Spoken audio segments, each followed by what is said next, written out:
فاسألوا أهل الذكر إن كنتم لا تعلمون۔ علماء و عوام میں حائل خلیج دور کرنے کی ایک منفرد کاوش۔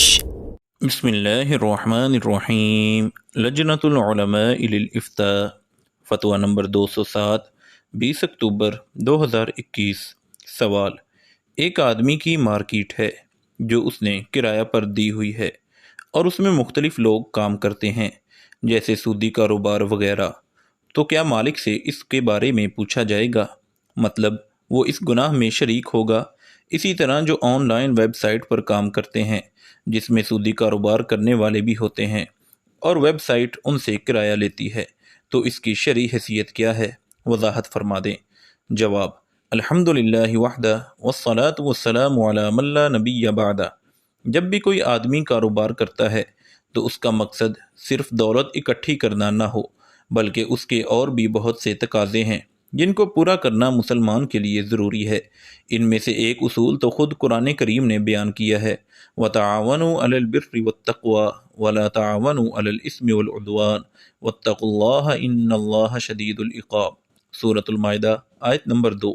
کہ ایک دوسرے کے ساتھ تعاون کرو نیکی اور بھلائی کے کاموں میں، اور گناہ کے کاموں میں ایک دوسرے کا تعاون نہ کرو۔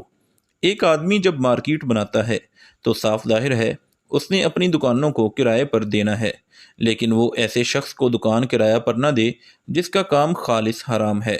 مثال کے طور پر جوا خانے کے لیے، یا شراب کی خرید و فروخت کے لیے، یا ایسا بینک جو سود کا کام کرتا ہے۔ ایسے لوگوں کو جگہ دینا صحیح نہیں۔ خالص حرام کی شرط اس لیے لگائی ہے کہ عام طور پر جو دکاندار یا کریانہ وغیرہ والے جن کی اکثریت اور غالب چیزیں جائز اور حلال ہوتی ہیں، وہ بھی کچھ چیزیں ایسی رکھتے ہیں جو شریعت کی نظر میں صحیح نہیں ہے۔ مثال کے طور پر سگریٹ، نسوار وغیرہ۔ ایسے لوگوں کو جگہ یا دکان وغیرہ دینے میں کوئی حرج نہیں، لہذا کرایہ پر دینے سے پہلے پوچھ لینا چاہیے، اور جو لوگ صرف حرام کام کے لیے دکان، مکان لینا چاہتے ہیں ان سے معذرت کر لینی چاہیے۔ صورت مسئولہ میں جو لوگ دکانوں پر بیٹھ کر سود کا یا کسی بھی قسم کا حرام کام کر رہے ہیں ان کو وارننگ دی جائے۔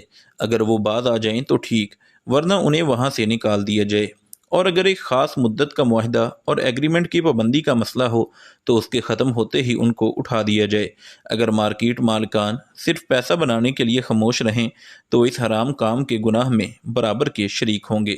بلکہ صحابہ کرام رضوان اللہ علیہم اجمعین سے تو یہاں تک ثابت ہے کہ وہ حرام کاری کے اڈوں کو جلا دیتے تھے، جیسا کہ حضرت عمر رضی اللہ تعالیٰ عنہ سے ثابت ہے انہوں نے رویشد ثقفی ایک شخص کے گھر کو جلا دیا تھا کیونکہ وہ اس میں شراب بیچا کرتا تھا۔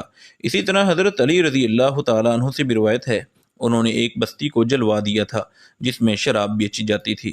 بہر صورت ایسی جگہوں کی توڑ پھوڑ کرنا یا جلانا تو مقتدر اداروں کی ذمہ داری ہے۔ البتہ ہم اپنی جگہ، دکان، مکان سے ایسے لوگوں کو نکال سکتے ہیں۔ جہاں تک ویب سائٹ کا مسئلہ ہے تو اس کا حکم بھی سابقہ ہی ہے۔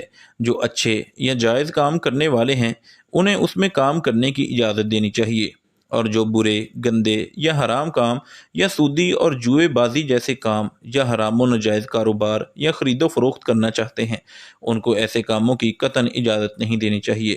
اگر وہ پہلے سے موجود ہیں تو معلوم ہونے پر ان کو وارننگ دی جائے، پھر بھی باز نہ آئیں تو ان کی آئی ڈی بلاک کی جائے، اکاؤنٹ ڈیلیٹ کیا جائے اور ان کی رجسٹریشن معطل کی جائے، ورنہ ویب سائٹ مالکان اس گناہ میں شریک ہوں گے اور اس گناہ کے وبال کے مستحق ٹھہریں گے۔ وآخر دعوانا ان الحمدللہ رب العالمین۔ مفتیان کرام فضیلت الشیخ ابو محمد عبد الستار حماد حفظہ اللہ، فضیلت الشیخ عبد الحلیم بلال حفظہ اللہ، فضیلت الشیخ جوید اقبال سیالکوٹی حفظہ اللہ، فضیلت الدکتور عبد الرحمن یوسف مدنی حفظہ اللہ، فضیلت الشیخ سعید مجتبیٰ سعیدی حفظہ اللہ، فضیلت الشیخ ابو عدنان محمد منیر قمر حفظہ اللہ، فضیلت الشیخ عبد الرؤوف بن عبد الحنان حفظہ اللہ۔ علماء و عوام میں حائل خلیج دور کرنے کی ایک منفرد کاوش۔